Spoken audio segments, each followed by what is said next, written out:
and thanks for joining us on Chicago Tonight. I'm Brandis Friedman. And I'm Parent Schutz. Here's what we're looking at. Our best and brighter days are ahead of us. Mayor Johnson is here to talk about migrants, public safety, and taxes, and his first 100 days in office. The jury hands down a guilty verdict for former Madigan Chief of Staff Tim Mapes. We have the latest. The history of our system is right here in this room. And we give you a peek inside a warehouse holding nearly every criminal court document in Cook County history dating back to the Great Chicago Fire. And now to some of today's top stories. Relief is in sight after 2 days of an excessive heat warning.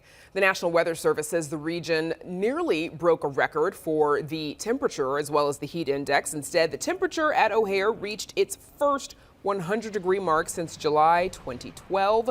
The city's highest heat index was 118 degrees back in 1995. Today, only hit 116 degrees. This pic shows that some Chicagoans were trying to beat the heat at the Crown Fountain near Millennium Park. Good news, though. Tomorrow's forecast, partly sunny and in the 80s. That quote-unquote cold front, though, it will bring a threat of severe storms tonight. The polar vortex on its way. Guilty on all charges. That's the verdict returned today in the federal trial of former Michael Madigan Chief of Staff Tim Mapes. Mapes is found guilty of lying to a grand jury and obstructing justice. Specifically, Mapes lied about Madigan's relationship with top ally and lobbyist Mike McLean as a grand jury was investigating McLean, Madigan, and ComEd. The jury came to the verdict after a matter of hours deliberating, and this all comes after a 3-week trial. Mapes now faces as much as 20 years in prison. City of Chicago is suing car makers Kia and Hyundai, blaming the automakers in part for the steep rise in car thefts across the city. WTTW News reported on Monday about the astronomical rise in car thefts between 2019 and now. Mayor Brandon Johnson says the car makers have failed to include immobilizers in multiple models of their cars, which has made them ripe for stealing. The lawsuit accuses the car makers of deceiving customers into thinking that they were indeed safe. The city joins multiple lawsuits across the nation against Kia and Hyundai. Open up your mailbox. You might find a check of as much as $5,000. That's if you have unclaimed property with the state, of course. Treasurer Mike Frericks announced a new money match program today where his office will go through to find residents with unclaimed property and send it to them in the mail. The difference here is residents no longer have to file the claim with the treasurer's office. Be checking my mailbox for that. Right. Coming up in the program, details into the guilty verdict for ex-Madigan Chief of Staff Tim Mapes. But first, we talked to Mayor Brandon Johnson on his first 100 days in office. It's right after this. Chicago Tonight is made possible in part by Alexandra and John Nichols, the Jim and Kay Mabee family, the Polk Brothers Foundation, and the support of these donors.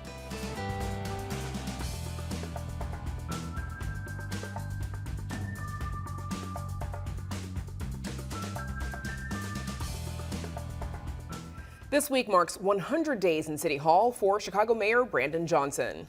That's right. Johnson has had a lot on his plate, from public safety to the seemingly intractable problem of crime and violence.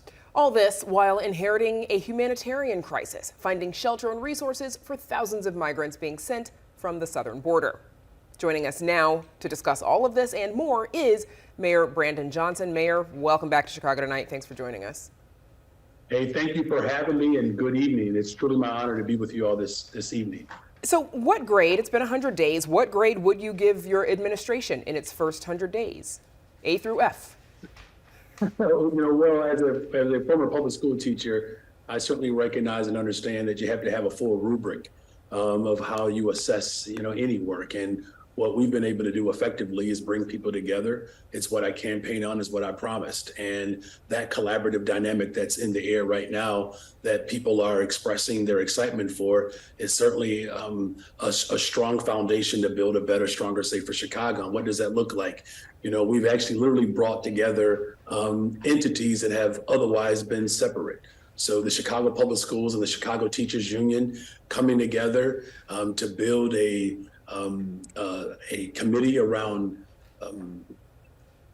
whether it's English language learners or special education. We haven't seen that type of cooperation and collaboration probably ever. For the first time in the history of Chicago, we have a deputy mayor devoted to community safety, of which 24,000 young people received opportunities to work throughout the summer. And then, of course, the full force of government was on display when neighbors were flooding out of their basements. And you saw the Department of Transportation, Streets and Sanitation, you saw the police and fire, OEMC, all of these entities coming together to respond to a crisis. So, I would say at the very least, in terms of style, I'm going to go with an A-. All right, Mayor Johnson, spoken like a true teacher. Paris here, thanks for talking to us again. So one of the big issues you had to face right away, the migrant crisis, about 1,000 migrants still in police shelters right now, more buses coming every week. What is your long-term plan, and what's your timetable to get them into more permanent housing? Well, as you indicated, there's a real humanitarian crisis that has just broken out all over the country, but really it's a global dynamic. Where you see these systems that have been under oppressive rule have forced migration to take place. And as you all know, 40 years ago, Mayor Harold Washington understood that declaring the city of Chicago a sanctuary city was the right thing to do. And so I'm grateful that we are living out the expectations and the aspirations of the generation that made my election possible. Since I've taken office, yes, we've had, 90, 95 plus buses arrive, and we have stood up 10 more shelters since I've been in office. What I am excited about, though, in this moment is that we have many people throughout the city of Chicago that have stepped up to provide mutual aid and support for our migrants. And we are actually collaborating with every level of government. The county government is providing healthcare services and transportation. The state has been supportive, particularly with more resources. So I'm grateful to President Preckwinkle as well as Governor Pritzker. And of course, we're working with our congressional delegation to challenge the federal government to help support the needs that we have here in the city of Chicago, while at the same time addressing the critical dynamics that have left many of our families in economic despair. And so it's a two-pronged approach, right, where we have to support the families who have been struggling with housing for some time in the city of Chicago because of gross disinvestment and the shuttering of public housing in particular, while also making sure that we are embracing the migrants and the families who wish to call the city of Chicago their home. So Mayor, it's a collaborative approach. It's going to take all of us to actually provide the type of support that's needed, and we're moving with great expediency. Is there a timetable that you want to set to get these remaining migrants into some kind of housing, and will that encompass new shelters opening up? Well, we're certainly looking at more spaces where we can provide support for families who are coming to the city of Chicago. And we're moving with a great deal of expediency. Look, I'm fully aware of what I inherited. And over the past 100 days, yes, we have stood up 10 more shelters. Of course, we have collaborated with, again, the county government, the state government, something that did not happen prior to me taking office. And I've had conversations with President Biden, Vice President Kamala Harris, and we're looking forward to the collaborative approach that we're taking as a state to push the federal government to provide support for families who wish to call the city of Chicago their home. Mayor, in your newest proposal for a real estate transfer tax, owners of properties below $1 million would see their transfer taxes drop to 0.6% from the current rate of 0.75%. Homes selling between $1 million and $1.5 million would see the tax rates on their property tax sales go up to 2%. Now that's 2.5 times the current rate, while houses selling above $1.5 million would see a 3% transfer tax, which is 4 times the current rate. Why do you think this structure is the right fit to end homelessness or to fight homelessness? Yeah, well, 65,000 families plus that are unhoused in the city of Chicago, of which we know that roughly 20,000 of those individuals are Chicago public school students. And as a former public school teacher, I can tell you it's very difficult to challenge a child to figure out what a comma splice is and draw conclusions and, of course, have some real dialogue in a classroom when they're economically unstable. And so all of the folks that are committed to building a better, stronger, safer Chicago. Those are advocates as well as industry, came to the table to come up with a reasonable compromise. As you've indicated, the vast majority of individuals that transfer their property will see and experience a reduction, because protecting the interest of working people is top priority for me, but also making sure that we continue to grow the industry.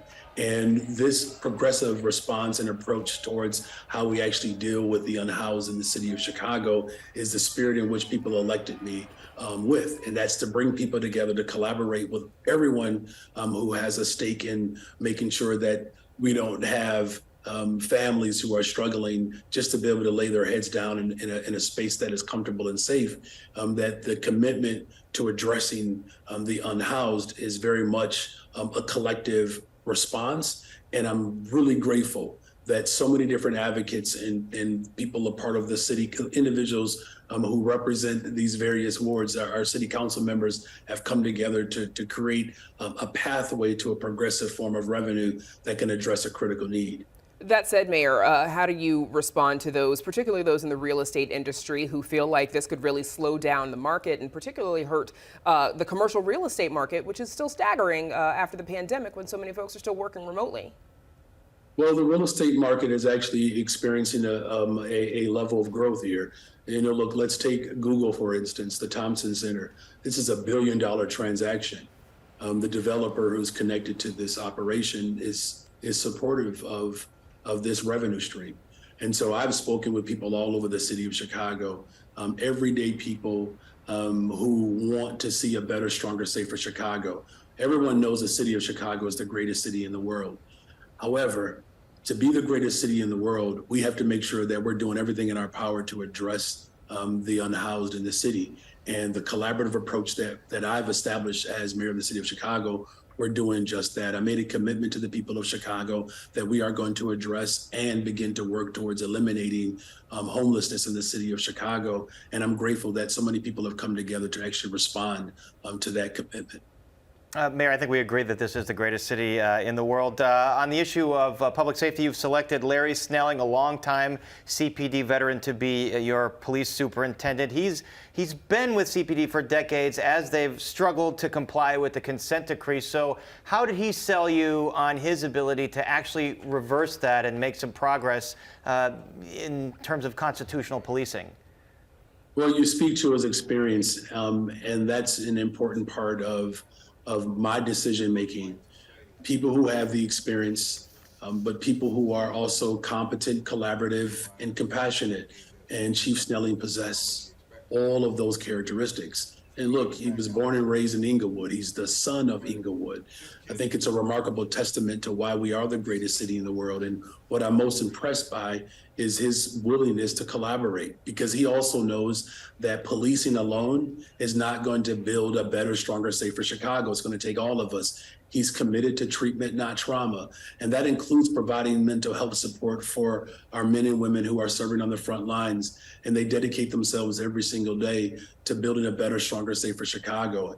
And his commitment and his relationships within the community, violence prevention workers, the faith community, the philanthropic community, the business community, all of these organizations and interests recognize that Chief Larry Snelling, again, possesses the type of soul that the city of Chicago is founded on. And I'm looking forward to his leadership, and I fully expect the city council to confirm him as the next superintendent of the police department of the city of Chicago. And one of the issues he faces, Mayor, you got a little bit of pushback for referring to some of these gatherings in the Loop that sometimes get out of hand, or asking folks not to demonize the teens or kids or young people that get involved in this.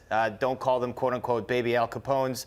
How do you respond to the Chicagoans who want you to more forcefully condemn these large gatherings when they get out of hand and they lead to some kind of property or personal crime? Well, as I said repeatedly, that I do not condone criminal behavior. I've said that multiple times. And I don't know if there's ever been a mayor that has more of an incentive for the city of Chicago to be better, stronger, and safer than someone who's raised in a family on the west side of Chicago in Austin. Everybody knows how beautiful Austin is. We have great amenities there, but it's a community that has been mired with disinvestment. And as a result of that disinvestment, trauma has set in, and the manifestation of trauma oftentimes is violent behavior, and I do not condone that behavior. What I've also said, though, is that if we're not serious about getting at the root causes of the violence that we're seeing in the city of Chicago, that it doesn't do us any service to demonize individuals that are essentially living in conditions that they did not create. Again, I don't condone negative or criminal behavior, and I've said that repeatedly. And so I think it's important that people recognize that someone who is raising a family, as the father of 2 Black boys and a Black daughter, that of course I want my children to be able to move about in the city in a safe way. And of course I want that for every single family. And the way in which we can do that is to collaborate and come together, that we provide the type of structure and infrastructure and investments that the city of Chicago, unfortunately, has either been resistant to, hesitant to do, or just quite frankly did not want to do. That's not who I am as a leader. I'm going to invest in people. That's the surest way in which we can build a better, stronger, safer Chicago, is to come together collectively, invest in people, provide the type of structure that's in place that can lead towards vibrant, sustainable communities. Mayor, you've used the word collaboration and collaborate a lot. Your predecessor, though, was criticized for not building enough of a coalition or earning consensus. And you've repeatedly said that you plan to govern differently, that you are not a dictator. But at what point, as the city's chief executive, do you feel like that collaboration, does that lead to inaction?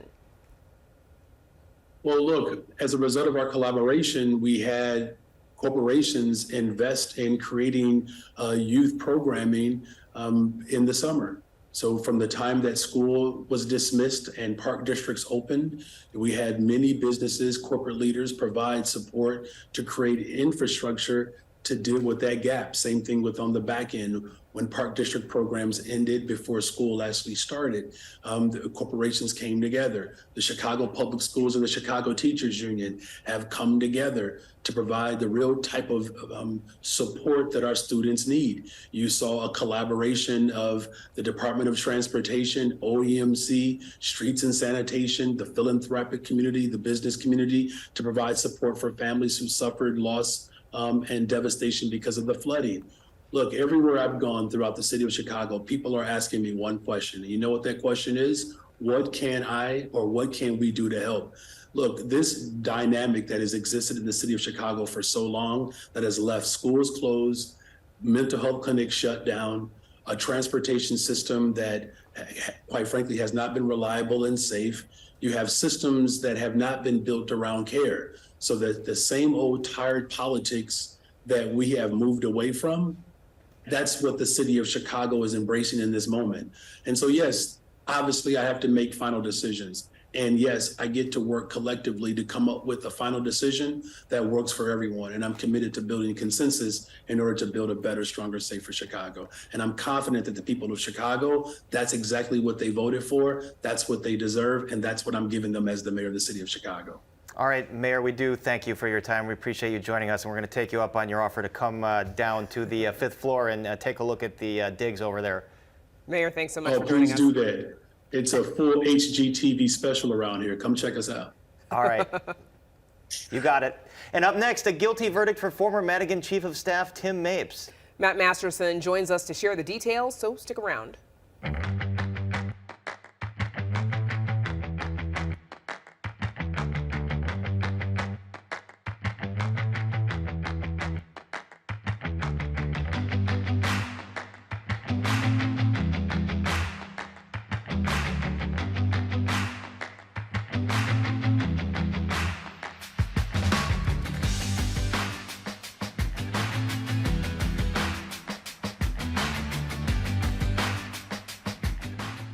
A second member of former Illinois House Speaker Michael Madigan's inner circle has been convicted in federal court.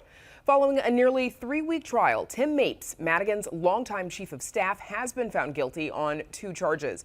WTTW News reporter Matt Masterson has been following the case. He joins us now with more. Matt, tell us again what Mapes has been found guilty of. So it was 2 separate charges. It was making false declarations and attempted obstruction of justice to this grand jury back in 2021. But beyond those 2 charges, jurors were tasked with figuring out which of these specific many lies that prosecutors had alleged he was actually guilty of committing. And they came back with they felt that he had committed all of these, that he had lied repeatedly. It was a clean sweep for prosecutors beyond just the 2 charges. They said he lied over and over and over again in this 2021 grand jury that was investigating Speaker Madigan and his longtime confidant Michael McLean in relation to this ComEd bribery case. They said he was trying to minimize the relationship between those 2 men, and the work that they were doing together in an effort to try and stall this investigation. So what is the significance of this trial, Matt? So this is yet another person, like you said, it's in his inner circle of Speaker Mike Madigan. This is somebody who was a power player in Springfield for decades. He was in the tight inner circle of Madigan. He was the head of the Democratic Party of Illinois. He was the gatekeeper for Michael Madigan for years and years and years. So this is somebody who really played a huge role in state politics for decades when he was in power before he was forced to resign in 2018. What kind of sentencing might he face? So he faces up to 20 years on the obstruction charge and up to 5 years on the perjury charge. Now, I don't think anyone expects him to get towards the higher end of that 25-year total. He's 68, he has no background criminally, so it's likely he'll get much lower than that, but he does face up to 25 years in prison. Right. And when does sentencing take place? It'll be January 10th next year, and that the judge said there might be some wiggle room on that date, but if it does go through that day, that's actually 1 day before Michael McLean is set to be sentenced in the ComEd 4 bribery case. So a busy January at the courthouse there. Absolutely, and then there's more to come later on. Obviously, Matt Masterson on top of it for us. Thank you. Thanks, Brandis. And you can read Matt's full story on our website. It's all at WTTW.com/news.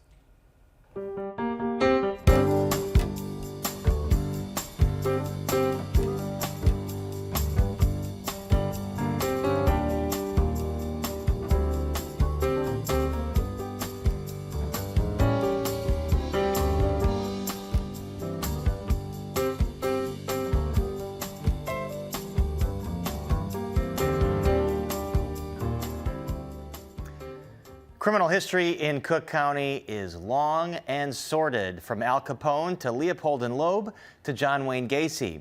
While the historical figures might be long gone, the physical documents and evidence pertaining to their cases are still around, as are those in nearly every criminal case going back to the Great Chicago Fire. WTTW News recently got an exclusive look inside the Cook County Circuit Court Clerk's massive record storage facility located in, where else?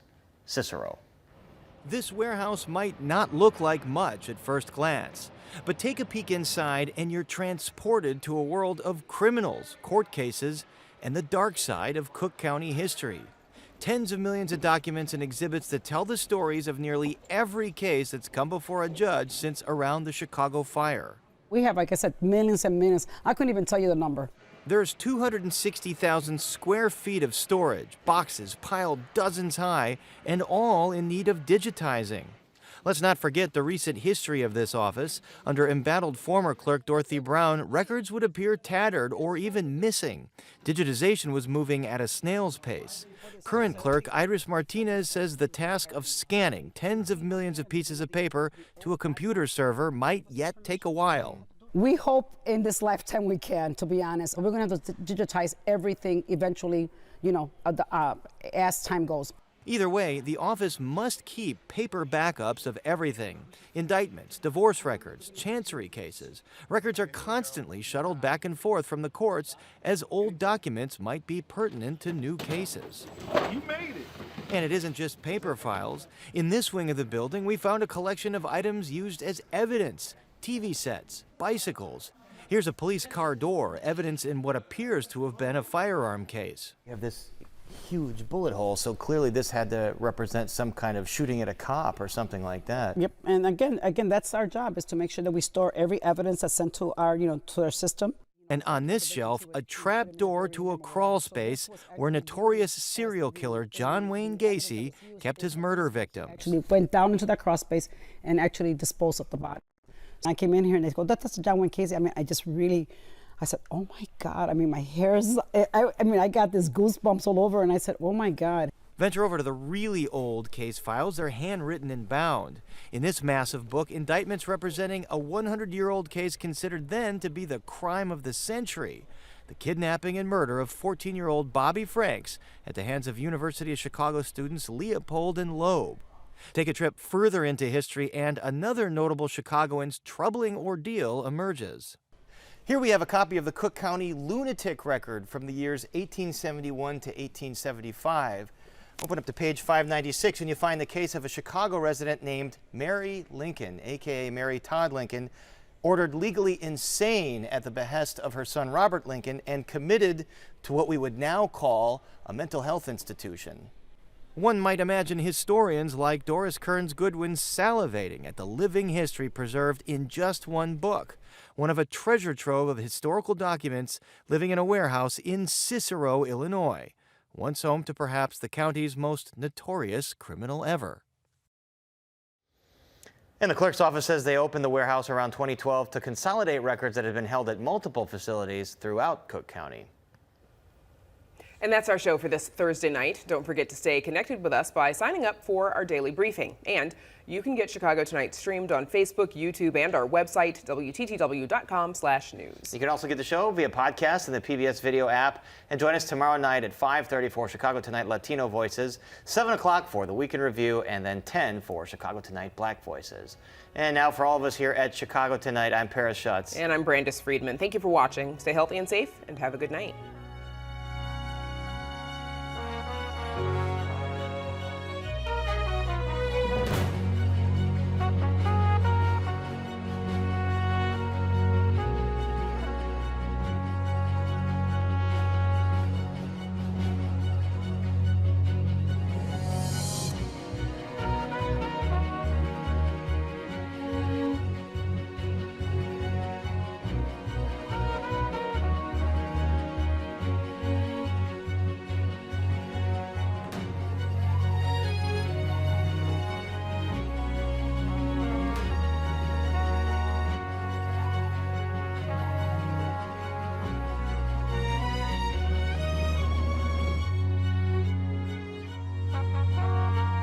Closed captioning is made possible by Robert A. Clifford and Clifford Law Offices, a Chicago personal injury and wrongful death firm, and proud sponsor of programming that offers advice and strategies to enhance the physical and mental well-being of fellow legal practitioners in Illinois.